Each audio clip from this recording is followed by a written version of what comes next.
Я неделю назад был в администрации президента Путина. Со мной конкретно беседовали два заместителя главы администрации президента. Сурков, Абрамов. Как вы относитесь к вопросу образования Войнавской республики? Завтра ударить признать. Я категорически противник, я об этом заявил, да. Обосновал, почему я противник. В одну и ту же реку два раза не входит, да, русская поговорка.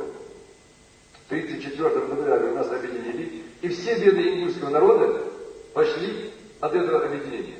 Первое, мы сразу потеряли столицу Владикавказ, благодаря вот этой акции. Второе, высылка, когда 23 февраля 1944 года нас выслали, привезли в Казахстан и в Среднюю Азию, а потом очухались, оказывается, в списке имущих нет. Слушай, а 7 марта вы катались, слушай, а кто такой, да, нас высылку туда. Два года. Чечетели, создали, объединили, чечетели, пригрели, задали, но что такое, чужого стояли на улице, и как агрессивные. Они выиграли, это по большому счету.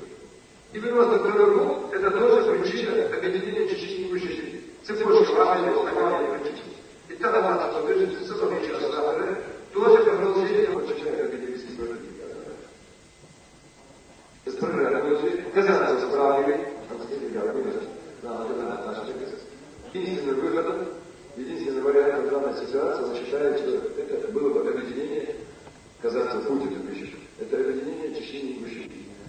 Через буквально через автобус раз уже беженцы сходятся. Уже они находятся на своей территории.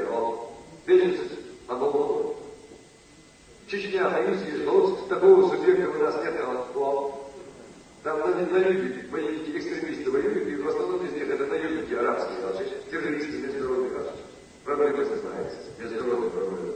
Ведь там ничего, но что вы ничего, ваш вы, когда это лагомодно, когда вы, она чихача, чихача, да, а вот я как бы говорю, вот. Ваш человек, вы, да, подождите, это возможно. Бог дает на заквасал 20. Вы ваши квартал сюда. Доктор, и мы сейчас долго не были. Козы, геополитическая ситуация на Кавказе. Что получился лучше?